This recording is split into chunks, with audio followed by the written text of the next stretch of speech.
సానబట్టిన భోగి జ్ఞానయోగి తానే తానే ఎందరి గురుడు. సానబట్టిన భోగి జ్ఞానయోగి తానే తానే ఎందరి గురుడు. కర్మణ్యేవాధికారస్తే మా ఫలేషు కథాచన మా కర్మఫలహేతుర్భూః మా తే సంగోస్త్వకర్మణి.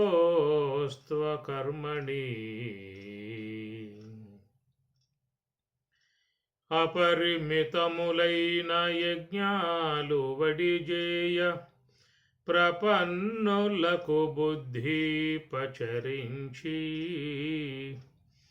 తపముగ ఫల పరిత్యాగము చేయుంచు కపురుల గరిమల కర్మయోగి తానే తానే ఎందరి గురుడు. సానబట్టిన భోగి జ్ఞానయోగి తానే తానే ఎందరి గురుడు. బ్రహ్మార్పణం బ్రహ్మహవిః బ్రహ్మాగ్నౌ బ్రహ్మణాహుతం బ్రహ్మైవ తేన గంతవ్యం బ్రహ్మకర్మ సమాధినా. అన్ని చేతలను బ్రహ్మార్పణ విధి జేయ మన్నించు బుద్ధులను మరుగజెప్పి అన్ని చేతలను బ్రహ్మార్పణ విధి జేయ మన్నించు బుద్ధులను మరుగజెప్పి ఉన్నత పదముల వనరంగ కరుణించు ఉన్నత పదముల వనరంగ కరుణించు పన్నగ శయనుడి బ్రహ్మయోగి తానే తానే ఎందరి గురుడు. సానబట్టిన భోగి జ్ఞానయోగి తానే తానే ఎందరి గురుడు. యదా యదా హి ధర్మస్య గ్లానిర్భవతి భారత అభ్యుత్థానమధర్మస్య తదాత్మానం సృజామ్యహం. తనరగ కపిలుడై దత్తాత్రేయుడై ఘనమైన మహిమా శ్రీ వెంకటరాయుడై తనరగ కపిలుడై దత్తాత్రేయుడై ఘనమైన మహిమా శ్రీ వెంకటరాయుడై వనరగ సంసార యోగము కృపజేయు వనరగ సంసార యోగము కృపజేయు అనిమిషగతులను అభ్యాసయోగి తానే తానే ఎందరి గురుడు. సానబట్టిన భోగి జ్ఞానయోగి తానే తానే ఎందరి గురుడు.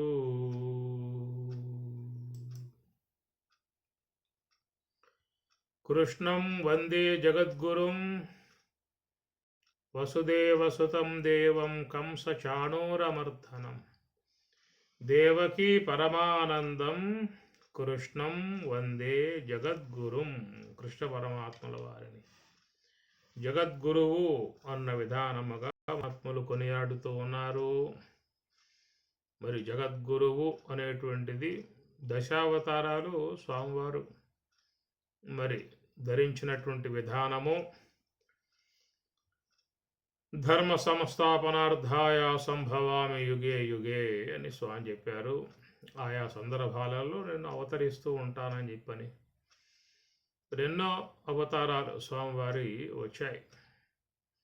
కానీ కృష్ణ పరమాత్మ అవతారం విశేషమై ఉన్నటువంటి అవతారం, పూర్ణావతారం, పరిపూర్ణావతారం, మహిమాన్వితమై ఉన్న అవతారం. మిగతా అవతారాలు వచ్చి ఆ సందర్భం వరకే ఉండి అక్కడ ధర్మ సంస్థాపన చేసి దుష్ట సంహారం చేసి ఎమ్మటే తన అవతార సమాప్తి చేసుకున్న విధానం కనబడుతూ ఉంటుంది. కానీ భూమి మీద సంచరించిన విధానం కృష్ణావతారం చాలా కాలం ఆయన గారు ఈ భూమి మీద ఉండి చక్కగా తన లీలలన్నీ కూడా చూపిస్తూ ఎన్నో మహిమలు ప్రదర్శింపజేస్తూ దుష్ట సంహారం చేసి ధర్మ సంస్థాపన చేసిన విధానముగా చాలా కాలం ఈ భూమి మీద ఆయన సంచరించినటువంటి పరమాత్మ యొక్క అవతారం.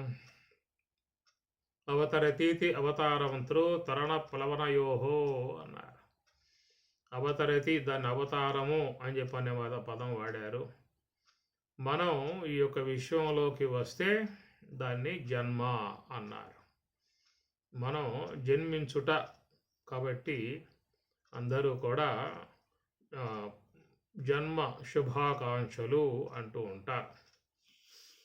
జన్మదిన శుభాకాంక్షలు అనటం కంటే జన్మ శుభాకాంక్షలు అనటం సరిపోతుంది. దినం అనేది అవసరంలా. దినం అనే పదంలో కొంచెం దోషయుక్తముగా ఉన్నటువంటి అంశం గోచరిస్తుంది. దినం అనేటువంటి పదంలో కొంచెం శుభ్రత అనేది ఉండదు. దినం అంటే రోజు అనే అర్థం, లేదా పుట్టినరోజు శుభాకాంక్షలు అనే మాట వాడుకోవటంలో కొంత సౌలభ్యం ఉంటుంది. పుట్టినరోజు అనటంలో సౌలభ్యం ఉన్నది. జన్మదిన అనే పదము కొంచెం బాగా ఉండదు. జన్మ శుభాకాంక్షలు కనుక ఈ విధంగా అందరూ కూడా అవతార శుభాకాంక్షలు అని చెప్పుకుంటారు. ఎవరైనా ఆ పదం వాడరు. ఈరోజు మా వారు అవతరించిన రోజు అని అమ్మగారు చెప్పారు. ఈరోజు మా శ్రీమతి అవతరించిన రోజు అని కూడా వాడరు.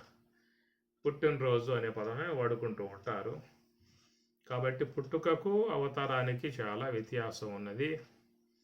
పుట్టుకలన్నీ కూడా మరి కర్మబద్ధత, కర్మ నిబద్ధత, కర్మలకు లోబడి ఈ విశ్వంలో అందరూ కూడా వస్తూ ఉన్నారు. అజ్ఞానానికి మరి కర్మ వాసనలకు వశులై ఉన్నారు. సమస్త జీవులందరూ కూడా వాటికి వశమై వాటి చేత విశ్వంలోకి లాగబడుతూ ఉన్నారు. కనుక జన్మ వద్దనుకున్నా కానీ అవి ఊరుకోవు. కర్మ వాసనలు ఊరుకోవు, అజ్ఞానము ఊరుకోదు. కాబట్టి ప్రకారంగా లోకములో అందరూ కూడా కర్మ వాసనల చేత, అజ్ఞానము ప్రేరణ చేత విశ్వంలోకి వచ్చి గత జన్మ సంబంధమై ఉన్న సుకృత దుష్కృతాలను సుఖ దుఃఖాల రూపకంగా అనుభవిస్తున్నటువంటి విధానము. కాబట్టి ప్రకారంగా ఉన్నటువంటి జీవుల విషయంలో జన్మ అనేటువంటిది పదం వాడబడుతుంది. పరమాత్మది అవతారము అనే పదం వాడాల్సి ఉంటుంది.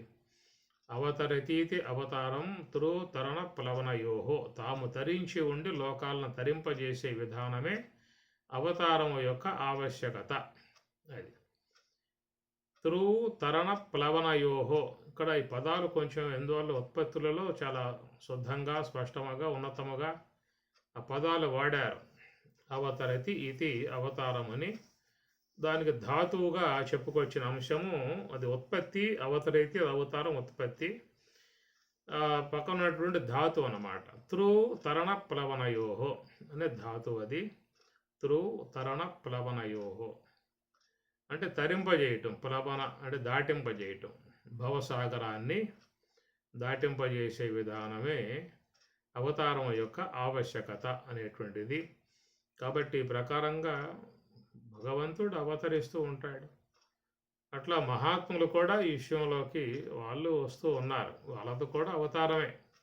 మనం ఈ యొక్క మహాత్ములుగా భావిస్తూ ఉన్నాము.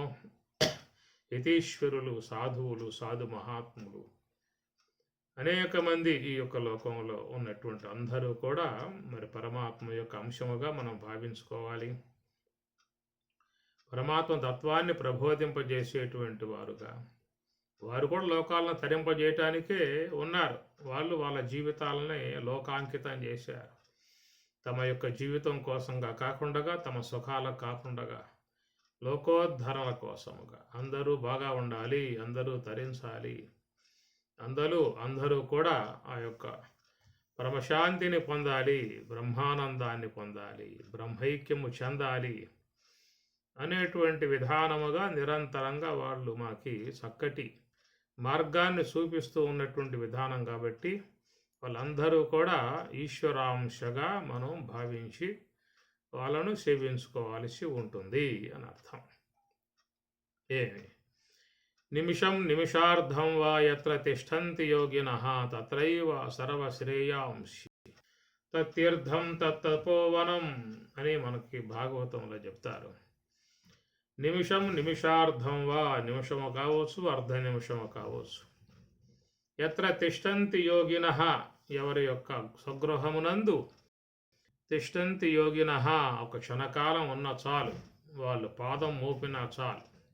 ఎందువల్లంటే నిరంతరంగా వాళ్ళు భగవత్ సేవలో ఉంటారు, భగవంతుని నామం జపిస్తూ ఉంటారు, సోహంభావ ధ్యానం చేస్తూ ఉంటారు, సద్గ్రంథాలని అధ్యయనం చేస్తూ ఉంటారు, సాధు మహాత్ములతో సాంగత్యం కలిగి ఉంటారు, సన్మార్గంలో నడుస్తూ ఉన్నటువంటి విధానము, ఆలోచనలు కలిగి ఉన్నటువంటి విధానము, లోకోపకారముగా జీవించేటువంటి యొక్క విధానం ఆ మహాత్ముల యందు ఉంటుంది. సాధువుల హృదయమే నా హృదయము అని కృష్ణ పరమాత్మ చెప్పేటువంటి యొక్క అంశము.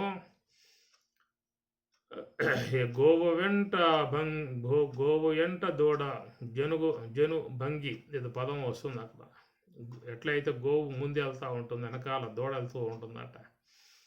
గోవు ముందు నడుస్తూ ఉంటే వెనకాల తన దూడ నడుస్తూ ఉంటుందట. ఆ పోలిక చెప్తారు. అట్లాగా సాధువులు అనేటువంటి వారు నడుస్తూ ఉంటే వారి వెనకాల ఈ భగవంతుడు, ఈశ్వరుడు, కృష్ణ పరమాత్మ ఆయన నడుస్తూ ఉంటాడట అని ప్రకారంగా చెప్తారు. కాబట్టి సాధు మహాత్ములు నా హృదయము అని చెప్పని అంటారు. పరిత్రాణాయ సాధూనాం అని కూడా పరమాత్మ గీతలో చెప్పాడు. పరిత్రాణాయ సాధూనాం వినాశాయ చ దుష్కృతాం అని చెప్పని అంటారు. కాబట్టి ఆ ప్రకారముగా సాధువుల సేవయే నా సేవ అని చెప్పని కూడా పరమాత్మ ఎంతో మంచి విధానంగా మనకి చెప్పుకొచ్చే అంశాలు.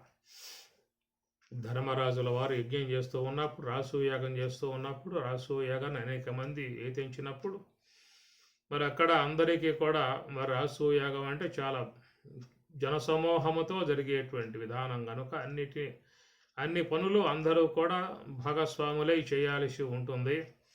కాబట్టి ఆ ప్రకారంగా భీమ నీకు ఈ పనులు చెబుతూ ఉన్నాను, అర్జున నీకు ఈ పనులు చెబుతూ ఉన్నాను, నకుల నీకు ఈ పనులు చెబుతూ ఉన్నాను అని అందరికీ కూడా అన్ని పనులు పురమాయిస్తాడు ధర్మరాజుల వారు. అట్లా సాత్యకి ఇంకా ఉన్నటువంటి దగ్గరగా ఉన్నటువంటి యొక్క బంధువులందరికీ కూడా ఆ పనులన్నీ కూడా నువ్వు ఈ పని చేయి, నువ్వు ఈ పని చేయి, ఈ పని చేయి అని చెప్పి పురమాయిస్తాడు. చివరికి అన్ని పనులు అయిపోయినాయి, అందరికి చెప్పేశాను అని చెప్పిన అన్నాడు. అన్నప్పుడు కృష్ణ పరమాత్మ అడిగాడు, ఏమయ్యా అందరికీ చెప్పావు పనులు, నాకేం చెప్పలేదని చెప్పి అడిగాడు. అందరికీ పనులు పురమాయించావు, నాకే పని చెప్పలేదే అని చెప్పి అడిగాడు కృష్ణ పరమాత్మల వారు. నీకు నేను పని చెప్పటం ఏమిటయ్యా, నువ్వు నడిపేటువంటి వాడు, మేము నడిచేటువంటి వాళ్ళము, నువ్వు అధినాయకుడిగా నువ్వు ఉంటే చాలు, మాకు నీకు చెప్పేది ఏమి లేదు, నువ్వు చెప్పు మేము ఉంటాం, మీరు చెప్పాలి మేము వినాలి అని చెప్పని అన్నాడు ధర్మరాజుల వారు. ధర్మం కాదు, నువ్వు ప్రభు ఎక్కడ రాజు అయి ఉన్నావు కనుక నీ రాజరికంలో అందరూ కూడా చక్కగా సుఖశాంతులతో ఉన్నారు, రాసూయాగం తలపెట్టావు, అంచెగా చేస్తూ ఉన్నావు, అందువల్ల అందరూ కూడా దీంట్లో విధానంలో కర్మణ్యేవాధికారస్తే మా ఫలేషు కదాచన అన్నట్లుగా మరి కర్మ విధానంలో యజ్ఞంలో అందరం కూడా భాగస్వాములం కావాలి. కనుక నాకు కూడా నువ్వు ఒక పని చెప్పాలి అని చెప్పని అన్నాడు. నీకు పనులు చెప్పి నా దగ్గర ఏమి లేవు అని చెప్పాను గారు. కనుక నీకు ఏదైతే నచ్చిందో ఆ పని చేసుకోమని చెప్పానంటే సాధు మహాత్ములు వస్తారు. అనేక మంది తపస్సు చేసేవారు, మునులు, ఋషులు, యోగులు, జ్ఞానులు, ఎంతోమంది మహాత్ములు వస్తారు.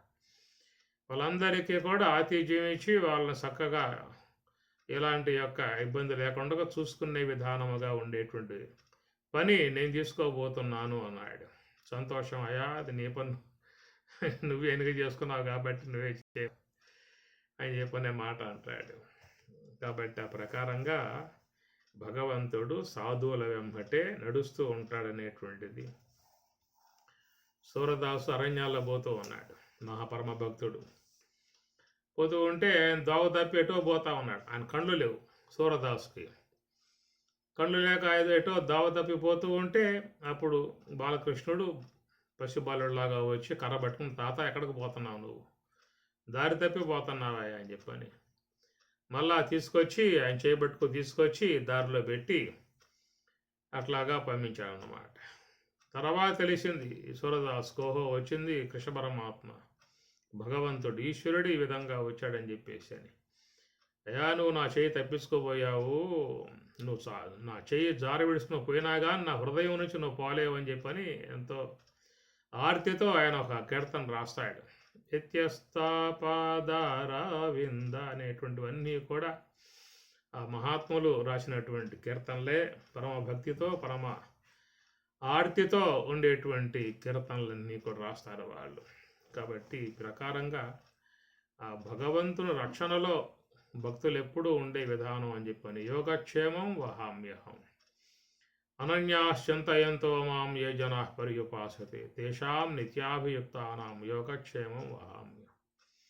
కాబట్టి ఈ ప్రకారంగా వాళ్ళు సాత్వికం, సాధువులంటే శుద్ధ సాత్వికం. వాళ్ళు ఎప్పుడు ధ్యానం చేయటం కారణంగా వాళ్ళల్లో సాత్వికం పెరుగుతూ ఉంటుంది బాగా. నివృత్తి మార్గంలో ప్రయాణం చేసే కొద్దీ సాత్వికం పెరుగుతూ ఉంటుంది. ప్రవృత్తి మార్గంలో పోయే కొద్దీ రజస్సు బాగా పెరుగుతూ ఉంటుంది. దీనికి ఇదే ఉదాహరణ. ఎంతెంత వ్యవహారంలో ప్రవృత్తిలో పోవడం జరుగుతూ ఉంటుందో అంతంత రజోగుణ ప్రకోపాలు కూడా పెరుగుతూ ఉంటాయి వాళ్ళల్లో. ఆవేశము, ఉద్వేగము, కోపతాపాలు ఇవన్నీ కూడా రజస్సు యొక్క ప్రభావంతో కలిగేటువంటి లక్షణాలు. కాబట్టి అవి ఎక్కువగా ప్రవృత్తితో సంబంధం పడి ఉన్నప్పుడు ఈ రజోగుణం అనేటువంటిది బాగా పెరిగే విధానం ఉంటుంది. మరి మహాత్ములుగా చెప్పేటువంటి సాధువులు, సన్మార్గంగా నడిచేటువంటి మహాత్ములు, ఇంకేం పని లేదు వాళ్ళకే, ఇంకో రెండో ఆలోచన లేదు, రెండో పని లేదు. ఎప్పుడు మనస్సుని ఆ ఈశ్వరుని యొక్క సన్నిధిలో పెట్టడమే. ఈశ్వర సన్నిధి అంటే శ్వాస మహాకారణం. ఆ మహాకారణమే ఈశ్వర సన్నిధి. కాబట్టి ఆ ప్రకారంగా ఆయన యొక్క సన్నిధిలో సాన్నిధ్యంలో ఉండటం కారణముగా వాళ్ళల్లో ఎక్కువగా సాత్వికం అనేటువంటి గుణం పెరుగుతూ ఉంటుంది. ఆ సాత్వికమే శుద్ధ సాత్విక స్థాయికి వెళ్ళిపోతుంది. కాబట్టి వాళ్ళల్లో ఎక్కువగా శాంత గుణాలు మాత్రమే ఉంటాయి. మీరు గమనించవచ్చు, సాధువులుగా ఉన్నటువంటి వాళ్ళల్లో శాంత గుణాలు అనేటువంటి ఎక్కువగా వ్యవహారంగా అవి ఉంటాయి అన్నమాట. పొమ్మన్న పావు అట్లా నిలిచిపోతాయి వాళ్ళల్లో. పాశిచనవు విష్ణుబాయని విధమున నేడు దగిలి ఉండు నిర్మలాత్మ. పాశిచనవు అంటాడు. సద్గుణంబులెల్ల సంఘంబులై రావటం కారణం ఏంటంటే వాళ్ళు ఈశ్వర సాన్నిధ్యములో ఉండటము, నివృత్తి మార్గంలో ఉండటం కారణముగా వాళ్ళ శుద్ధ సాత్వికం ఎక్కువగా పెరుగుతూ ఉంటుంది. కాబట్టి వారి జీవన విధానం కూడా చాలా నిర్మలంగా, నిశ్చలంగా, ప్రశాంతంగా, ఏ నదీ ప్రవాహంలాగా చల్లగా, మెల్లగా, హాయిగా, ఆనందంగా సాగిపోయే విధానం ఉంటుంది తప్ప ఉద్వేగములు, కోపతాపాలు అనేటువంటివి వాళ్ళల్లో అంతగా రావు.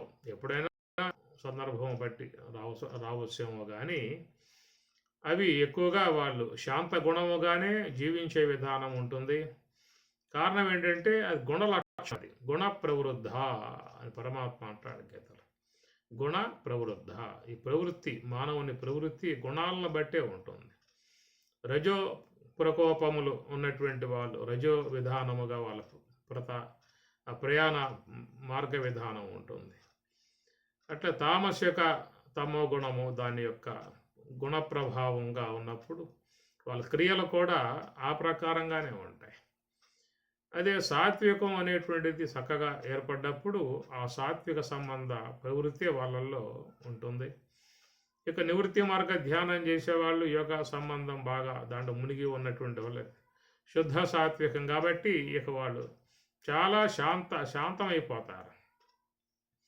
పరమశాంతి అనగా బ్రహ్మమనగా అన్నారు. కాబట్టి బ్రహ్మము ఎట్లా ఉంటుందని శాంతం. శాంతాకారం భుజగశయనం, స్వామివారిని కూడా శాంతాకారముగా పోల్చారు.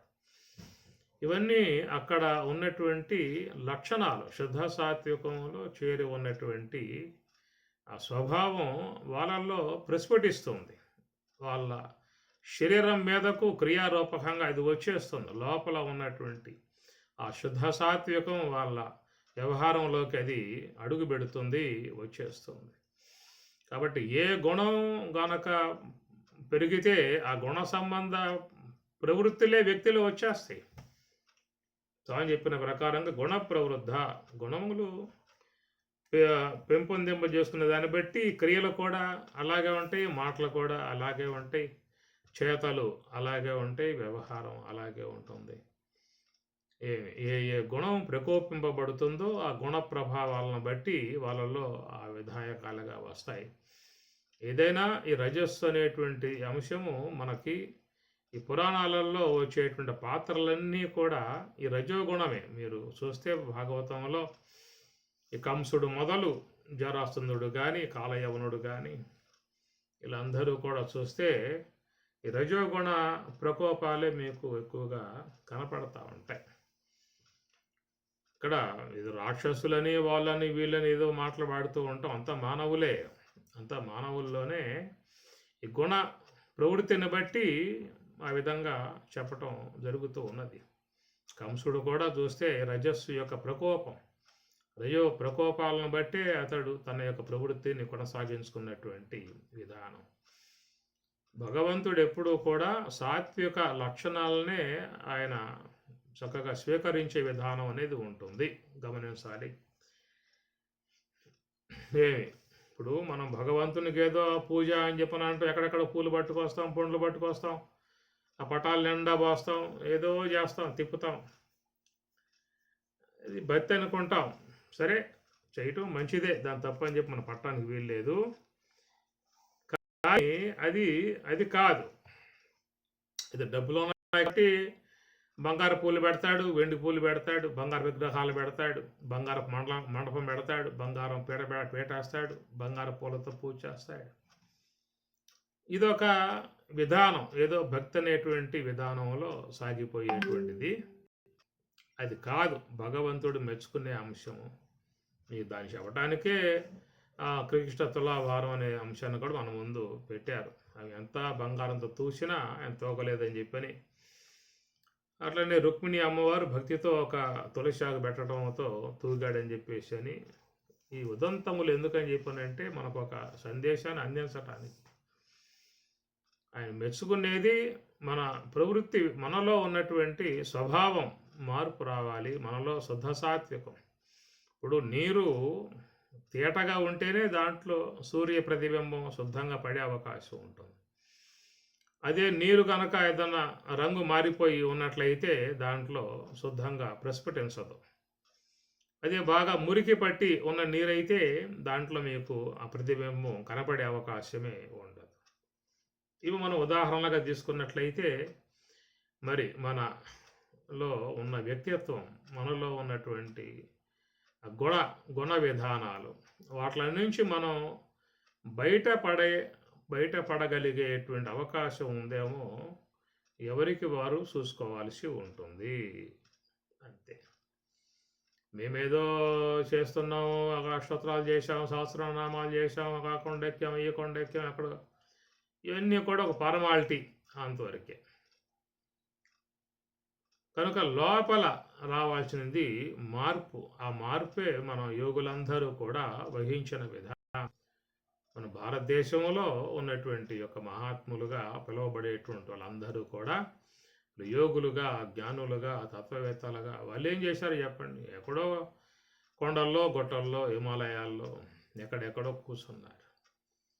కాబట్టి వాళ్ళు మనలాగా ఏమి బంగారు విగ్రహాలు పెట్టలేదు, బంగారు పూలతో పూజ చేయలేదు, ఆడంబరాలు ఏం చేయలేదు. వాళ్ళు నిశ్చలంగా ప్రశాంతంగా చెట్టు కింద, గుట్ట కింద, గుహలో, ఎక్కడో చాట, మండపంలో, మఠంలో, ఆశ్రమాలు ఎక్కడో దొరికిన చోటల్లో వాళ్ళు కూర్చున్నారు, నిశ్చలంగా కూర్చున్నారు. లోన ఉన్న దేవదేవుణ్ణి వాళ్ళు పూజ చేయటం అనేది చేశారు. దేవుడు సర్వాంతర్యామి, బ్రహ్మస్వరూపుడు, చేతన స్వరూపుడు. అట్లా వ్యాపకమై ఉన్నటువంటి శక్తుల చేత, భగవద్గీత చేత, అనేక గ్రంథములచే కొనియాడబడేటువంటి ఆ తత్వం, అంతటా ఉన్న తత్వం, తనలో ఉన్నటువంటి ఆ స్వరూపాన్ని వాళ్ళు నిశ్చలముగా ఉండి ధ్యానం ద్వారా ఆయన్ని ఆరాధించారు, పూజించారు. పరమాత్మ చెప్పినట్లుగా మయ్యేవ మన ఆదస్వ మై బుద్ధిం నివేశయ నివశిష్యసి మయ్యేవ అత ఊర్ధ్వం న సంశయ. నీ మనస్సుని నా యందు ప్రవేశింపచేయి, నీ బుద్ధిని నా యందు ప్రవేశింపచేయి. నివశిష్యసి మయ్యేవా, నువ్వు నా యందే ఉంటావయ్యా. నివశిష్యసి మయి అంటే నా యందు అని అర్థం. త్వయి నీ యందు, మయి నా యందు. నివశిష్యసి మయ్యేవ, నా యందే ఉంటావు నువ్వు. అనగా నీవే నేను, నేనే నీవుగా ఉంటావు. నా యందు ఉంటావు అంటే ప్రత్యేగాత్మ పరమాత్మల ఏకమై ఉన్నటువంటి స్వరూపం బ్రహ్మం. కనుక బ్రహ్మమే అయి ఉండేటువంటి విధానం. ఇది మూలతత్వం. ఇది చాలా అద్భుతముగా మనకి స్వామివారు, కృష్ణ పరమాత్మల వారు గీత యందు ఆవిష్కరింపజేశారు. ఉపనిషత్తులు చాలా గందరగోళం పట్టించే వ్యవహారం. మీకు కొంచెం అందుబాటుగా ఉండేటువంటివి కైవల్యోపనిషత్తు, స్కందోపనిషత్తు, కఠోపనిషత్తు, ఇలాంటి కొన్ని మీకు చూస్తే అందుబాటులో ఉంటాయి. కానీ మిగతా ఉపనిషత్తులన్నీ కూడా కొంచెం చదవటానికే మీకు ఇబ్బంది, అర్థం చేసుకోవటానికి కూడా ఇబ్బందిగా ఉంటుంది. ఆ సాహిత్యమే వేరు. అట్లా గందరగోళంగా ఉండే పరిస్థితులు కొన్ని ఉన్నాయి కూడా ఉపనిషత్తుల్లో. అలాంటి ఆ విధానం లేకుండా అందరికీ కూడా సులభ సరళితో మరి కృష్ణ పరమాత్మ, కృష్ణం వందే జగద్గురువుగా ఆయన గారు వాటిల్లో ఉన్నటువంటి యొక్క అంశాలు ఎలాంటి ఇబ్బంది లేకుండా ఆయన చక్కగా వడగట్టి అన్నిటినీ కూడా అర్థమయ్యే రీతిలో తీసుకొచ్చిన విధానం కృష్ణ పరమాత్మ. కాబట్టి ఆ ప్రకారముగా ఉన్నటువంటి విధానములో అట్టి మంచి అంశాలు ప్రబోధింపజేసిన విధానం, వాటిని ప్రామాణికంగా తీసుకుని మహాత్ములు ప్రయాణం చేస్తున్న విధానము. కనుక ఏదైనా ఇక్కడ మనం చూసినట్లయితే నీవు నీ యొక్క వ్యక్తిత్వంలో నువ్వు మార్పు తెచ్చుకోవాలి. అంతవరకే. నేనేదో చేసా, కొండలెక్కే, గుట్టలెక్కే, ఎక్కే ఏవో చేసా, ఇవన్నీ వస్తాయి, ఏదో అవుతాయి, అంతే, పోతాయి, ఏం ఉపయోగం లేదు. శాస్త్రానికి దీనికి ఎలాంటి సంబంధం లేదు. వాటిల్లో కొన్ని వినోదార్థముగా ఉండేటువంటి అంశాలు కూడా ఉంటాయి. కాబట్టి మూలముగా చూసినట్లయితే కృష్ణ పరమాత్మ ఇచ్చినటువంటి క్లారిటీ చాలా బాగా ఉంది. అందువల్ల ఆయన గారిని జగద్గురు అనేటువంటి పదముతో వాడారు అని చెప్పానంటే భగవద్గీత చక్కగా అర్థం చేసుకున్నటువంటి వారికే ఆయన జగద్గురువు యొక్క విధానం అర్థమయ్యే అవకాశం ఉంటుంది. చాలా అంశాలు భగవద్గీతలో ఒక్కొక్కడు చూసినట్లయితే ఎంత క్లారిటీగా, ఎంత శుద్ధంగా ఆయన గారు ఇస్తాడో గమనించవచ్చు. ఎందుకంటే మనకున్నది రెండే వేదంలో, పూర్వ భాగం, ఉత్తర భాగము అని. పూర్వ భాగం అంతా కూడా మానవుని యొక్క జీవన విధానము, ప్రవృత్తికి సంబంధించిన అంశం అయితే, ఉత్తర భాగం నివృత్తి మార్గానికి సంబంధించిన అంశముగా ఉన్నది. కనుక నివృత్తి మార్గముగా సంబంధించి ఉన్నటువంటి యొక్క అంశం ఉపనిషత్తులైతే అవి మనకు అంత తేలిగ్గా అర్థమయ్యేటువంటి విధానంగా లేవు. చాలా ఇబ్బంది పడాల్సిన పరిస్థితి వాటిల్లో ఉంటుంది. అలాంటి ఆ యొక్క ఇబ్బంది లేని విధానాన్ని మన కలగజేశాడు కృష్ణ పరమాత్మల వారు. అందువల్ల కృష్ణం వందే జగద్గురు. ఒక్కొక్క శ్లోకం తీసుకుంటే ఎంత గొప్ప అర్థాలు దాంట్లో వస్తాయో మనం ప్రయాణం చేస్తే అర్థం అవుతుంది. అలాంటి ఆ భావాలని చక్కగా పునరుకుని మహాత్ములందరూ కూడా తమ జీవితాలని పావనం చేసుకోవటానికి, తన జీవితాలని మార్పు చేసుకోవటానికి వాళ్ళు ప్రయాణం చేశారు ముఖ్యంగా అది. కాబట్టి మన దృక్పథం కూడా చాలా సంకుచితంగా ఉందని అనుకోవాలి. మనం చూసేది కూడా ఏదో మెహర్బానీగా చూసే విధానాలు చేసుకుంటూ ఉన్నాము. వాటిల్లో ఉన్నటువంటి యొక్క సూక్ష్మాంశాలని గ్రహించుకోగలిగేటువంటి స్థాయికి మనం పోవటం లేదు. ఏదో కొంత గొప్పతనం కావచ్చు, ఏదో కొంత హోదా కావచ్చు, ఇలాంటివన్నీ కూడా పైనేసుకుని కూడా వ్యక్తులు ప్రయాణం చేసేది కనపడతా ఉంటుంది. అందువల్ల ప్రధానంగా చూసినట్లయితే నీ జీవితంలో ఒక మంచి మలుపు రావాలంటే, మంచి మార్పు రావాలని చెప్పనంటే అది ఒక ఆధ్యాత్మికాన్ని సరైనటువంటి కోణంలో చూడగలగాలి. దాన్ని ఏ యొక్క విధానములో జీవించాలో అనేటువంటి విషయం కూడా అవగాహనలోకి తెచ్చుకోవాలి. రాగలిగితే జీవితంలో మనం కొంత పరమార్థాన్ని అవలోకన చేసుకునే అవకాశము, దాన్ని మనలో ఇముడ్చుకునే అవకాశం కూడా వస్తుంది. అది చేయాలి ముఖ్యంగా. అంటే ఏమిటి? మన జీవితం మరి రజోగుణం అనేటువంటి వాటికి ప్రకోపాలు కలిగి ఆ వైపుకు పోతా ఉన్నదా, లేదా సాత్విక విధానాన్ని పెంపొందింపజేసుకొని శుద్ధ సాత్వికం వైపుకు ప్రయాణం చేస్తూ ఉన్నామా అనేటువంటిది మనం ముఖ్యంగా దర్శించుకోవాల్సి ఉంటుంది. అలాంటి ఆ విధానంలోనే మనకి ఈ కథాంశములన్నీ కూడా మనకి భాగవతంలో వచ్చేటువంటి ఈ కంసుని యొక్క విధానం కానీ, జరాసంధుని విధానము కానీ, శిశుపాలుడి విధానం కానీ, కాలయవనుడు, ఇంకా అనేక మంది మనకు కనపడతా ఉంటారు కళ్ళ ముందు. కనుక ఆయన గారు ఎవరిని కూడా క్షమించి వదిలిపెట్టిన పరిస్థితి లేదు. వధించేశాడు, నిర్దాక్షిణ్యంగా వాళ్ళని వధించేశాడు తప్ప ఇంకేమైనా పెట్టుకోలేదు. కాబట్టి ఏంటంటే ఇక్కడ వ్యక్తిత్వము అనేటువంటి యొక్క అంశము, ఆ వ్యక్తిత్వంలో ఏమి ఆ యొక్క లక్షణాలు కలిగి ఉన్నారు, ఎలాంటి స్వభావం కలిగి ఉన్నారు, ఎలాంటి ఆచరణ కలిగి ఉన్నారు, ఎలాంటి గుణములు కలిగి ఉన్నారు అనేటువంటి ఇది ప్రధాన అంశము. మనం చూసేటువంటి ఇతిహాసాలు కానీ, పురాణములు కానీ, ముఖ్యంగా భాగవతం కానీ, భాగవతోత్తముడు కృష్ణ పరమాత్మ. భాగవతం అంతా కూడా కృష్ణతత్వము, స్వామివారి యొక్క దశావతారాలు అన్నీ కూడా దాంట్లో వచ్చే విధానము. మనకు కనపడేటువంటి యొక్క సూక్ష్మాంశముగా చూసినట్లయితే ఆడ ఉన్నదెవరు అంటే వ్యక్తే. ఏమి సాధువులుగా ఉన్నటువంటి వాళ్ళైనా వ్యక్తే, లేక కురూరులుగా ఉన్నటువంటి వాళ్ళైనా వ్యక్తే. అటు కంసుని చెప్పండి, విదురుని చెప్పండి, అటు జరాసంధుని చెప్పండి, ఇటు ధర్మరాజుని చెప్పండి, అందరూ కూడా వ్యక్తిత్వాలు, వ్యక్తులే, మానవ సముదాయమే, అందరూ మానవ సముదాయమే. ఎక్కడ ఈ తేడా అని చెప్పన్న విషయం చూసినట్లయితే గుణముల కాడ, ఈ తేడా అంతా గుణముల కాడ. కాబట్టి అందరూ కూడా కరచరణాదులతో మానవాకారమే కలిగి ఉన్నారు.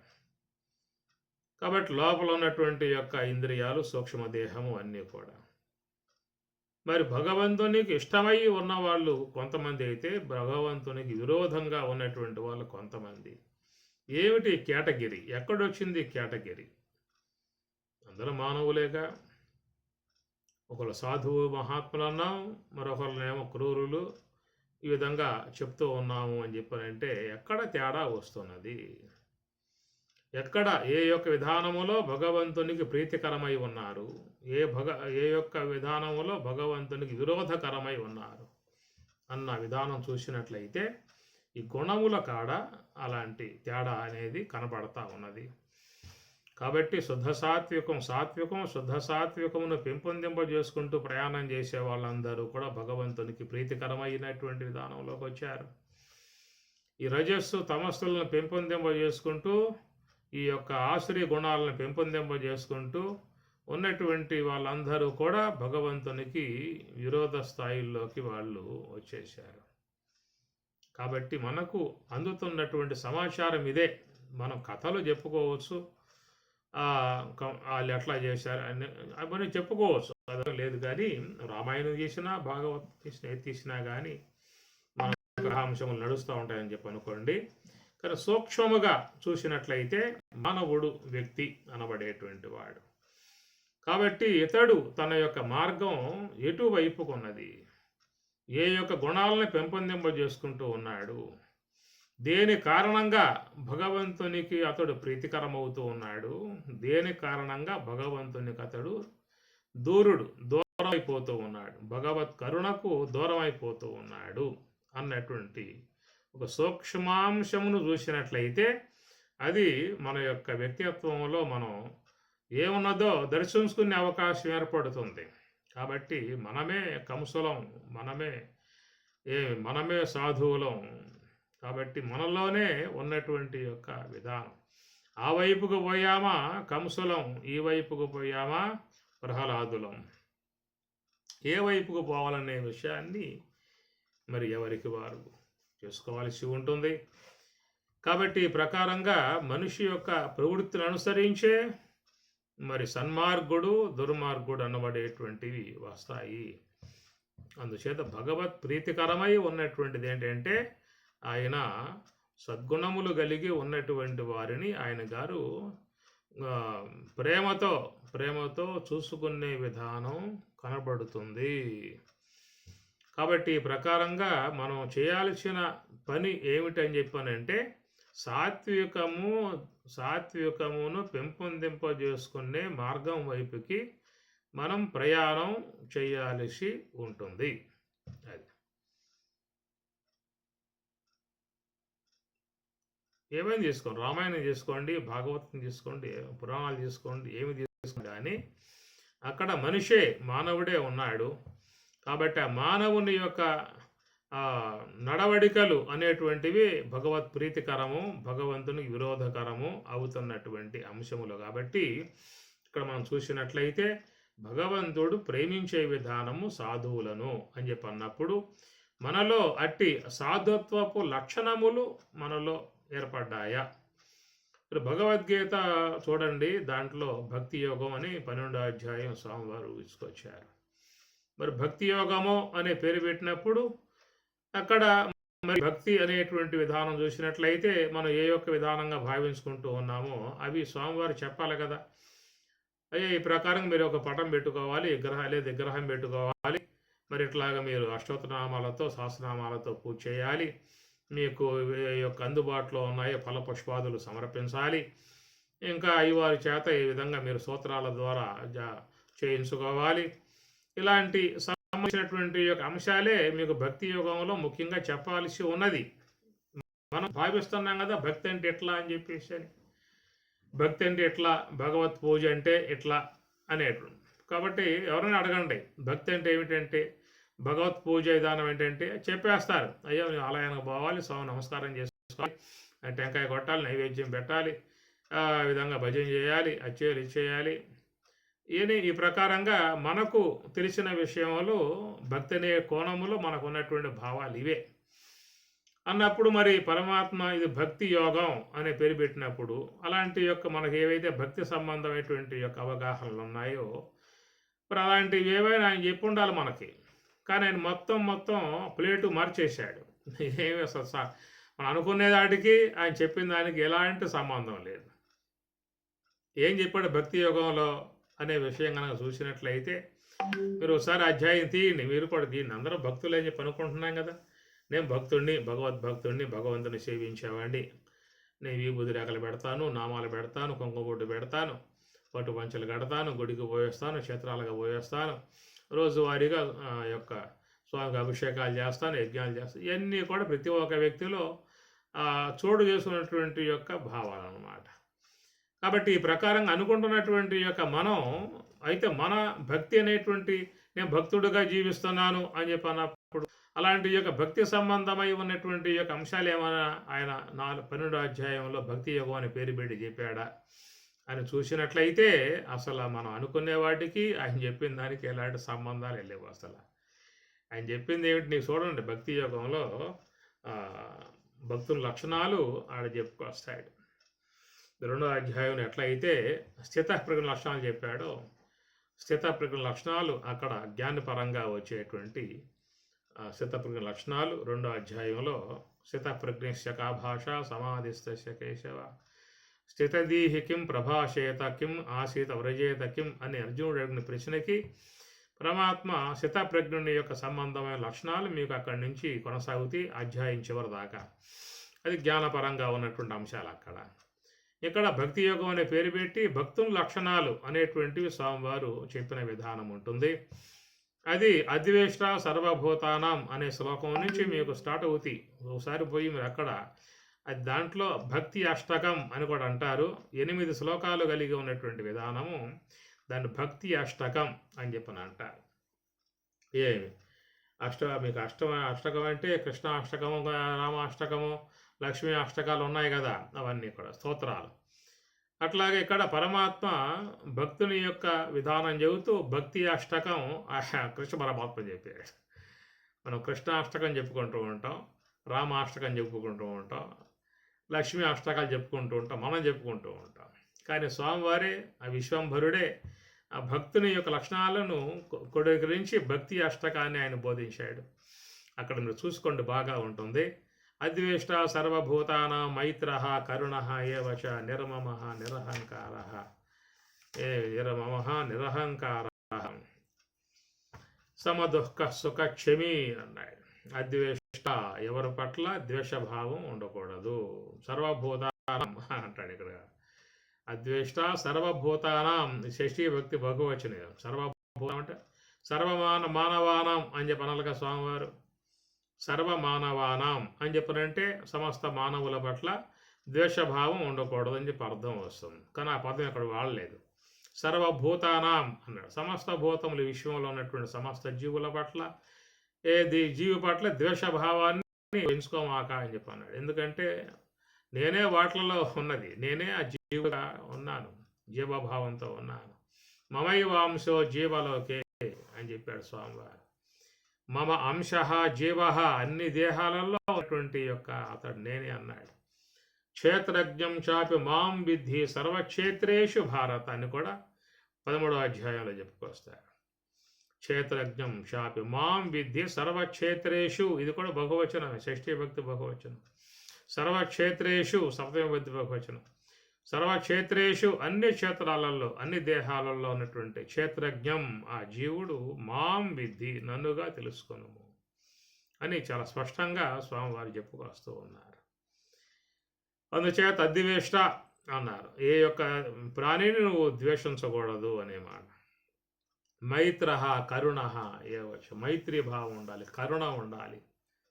ఏమి నిర్మమ నిరహంకార, మమకారం ఉండకూడదు, అహంకారం ఉండకూడదు. సమదుఃఖ సుఖక్షమి, సుఖ దుఃఖాల పట్ల సమభావన కలిగి ఉండము. సతం యోగి యథాత్మ దృఢ నిశ్చయ మయ్యర్పిత మనోబుద్ధి యో మద్భక్త సమీప్య. ఎవడో మత్ భక్త అట్టివాడు నాకు భక్తుడు, వాడే నాకు భక్తుడు అన్నాడు.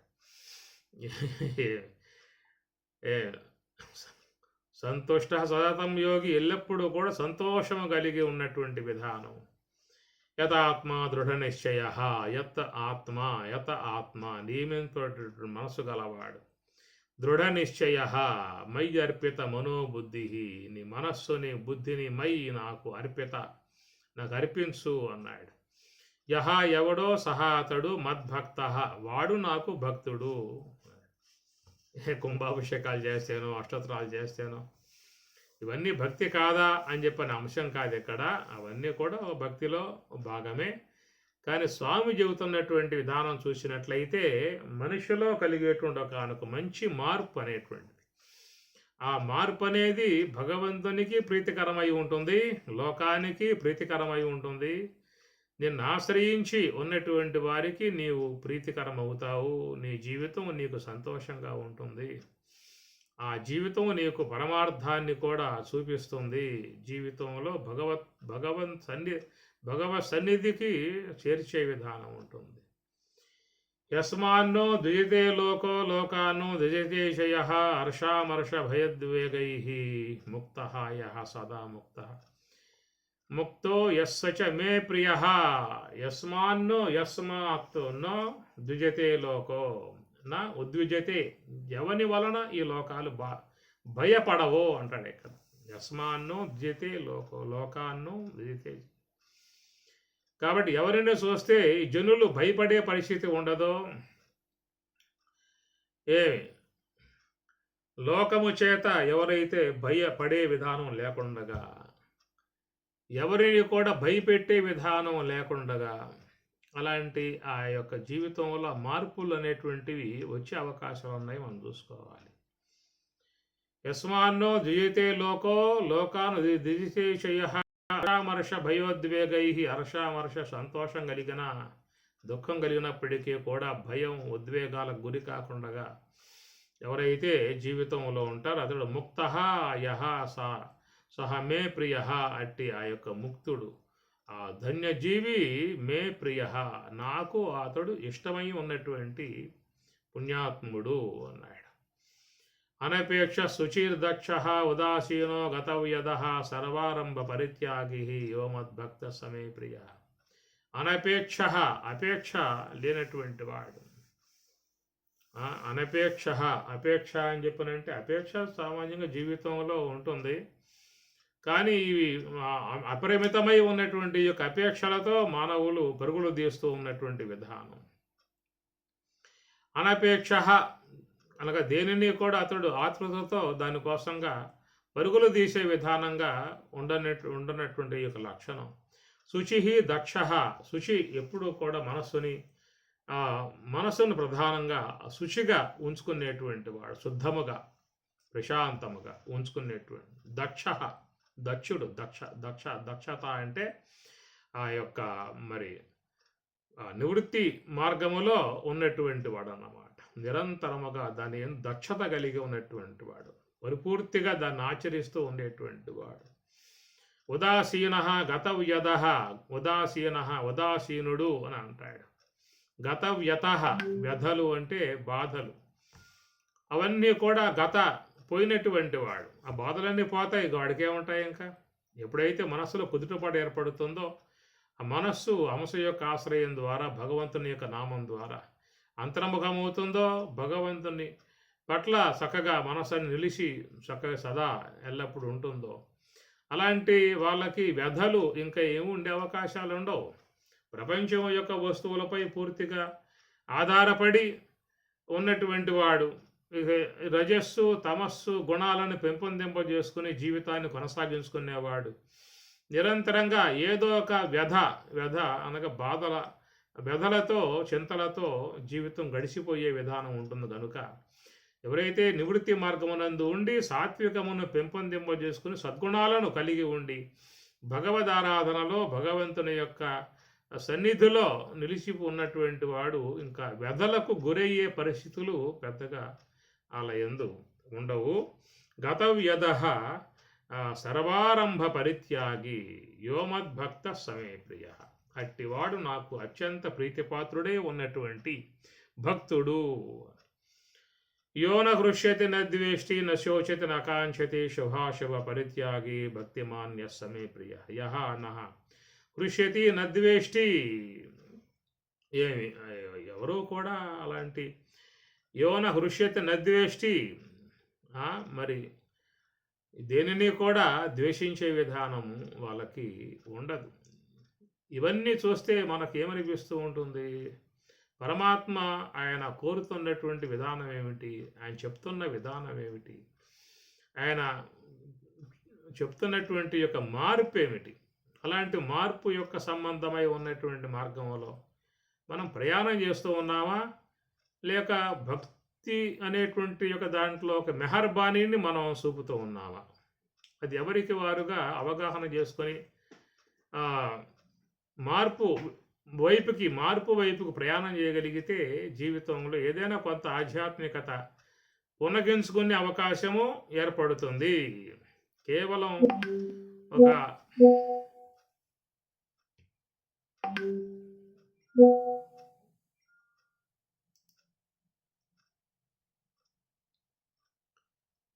అలాంటి ఆ మార్పు అనేటువంటి యొక్క అంశాన్ని మనం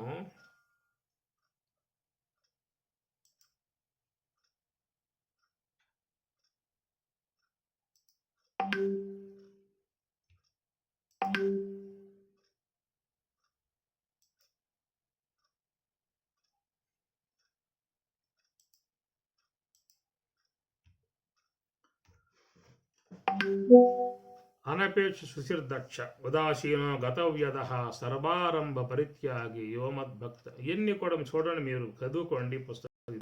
భక్తి లక్షణాలు పరమాత్మ కృష్ణం వందే జగద్గురు అనే అంశంలో చెప్పుకుంటూ ఉన్నాం.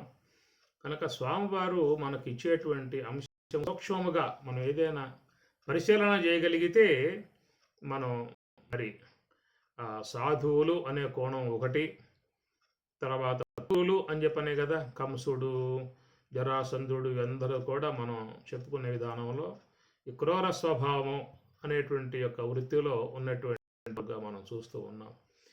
ఈ కోణం చూసినట్లయితే ఇరువురు కూడా మానవుని యొక్క అంశమే, మానవాంశమే.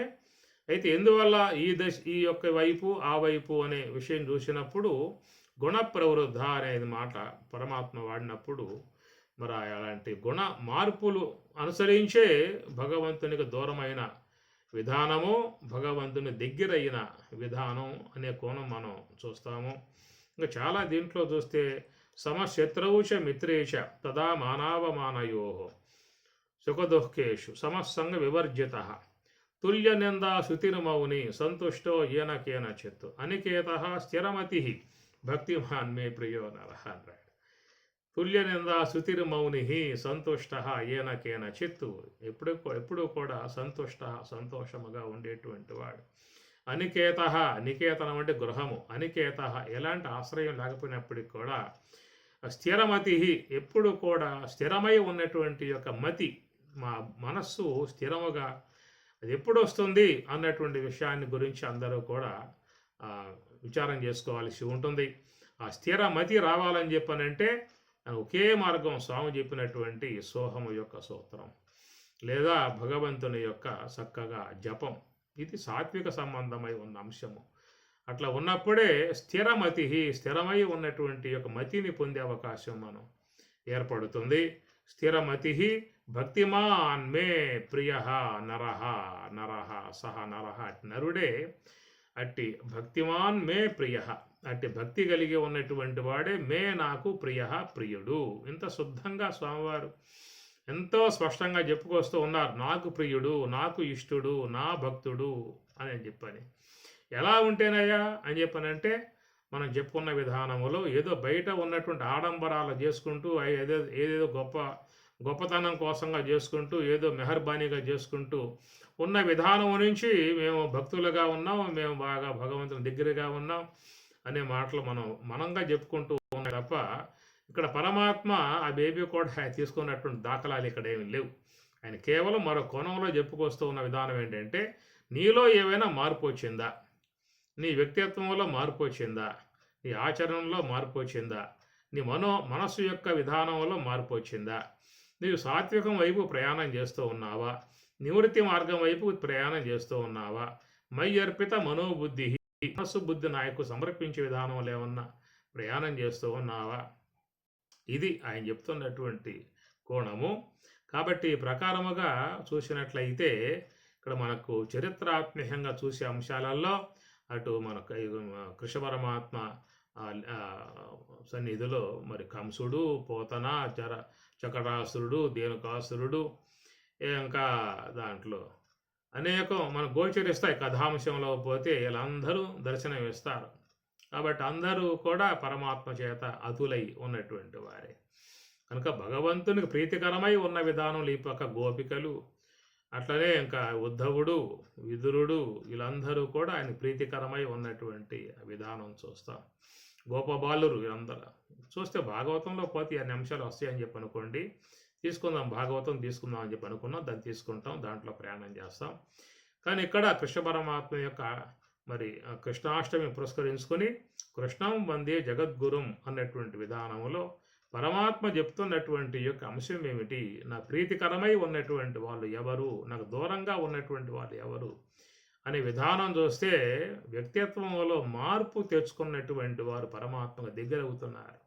వ్యక్తిత్వంలో మార్పు అనేది తెచ్చుకోకుండగా మరి ఈ విధముగా ఆసురి గుణాలు కలిగిపోయేటువంటి వారు నాకు దూరమై ఉన్నటువంటి వారు పరమాత్మ కృపకు పాత్రులై ఉన్న అంశం ఒకటి, పరమాత్మకు మరి ఆయన చేత తిరస్కరింపబడ్డటువంటి వాళ్ళు ఒకటి అని చెప్పనేటువంటిది ఇది మనం గమనించుకొని మన జీవితం ఏ దిశలో పోతున్నదో, ఏ మార్గంలో పోతున్నదో అని మనం చూసుకోవాలి. మన యొక్క జీవన విధానాన్ని మనం మార్పు తెచ్చుకునే కోణంలో మనం చేసుకోవాలి తప్ప ఎవరూ చేసేదేమి లేదు. అది మనకు అవగాహన రావాలి.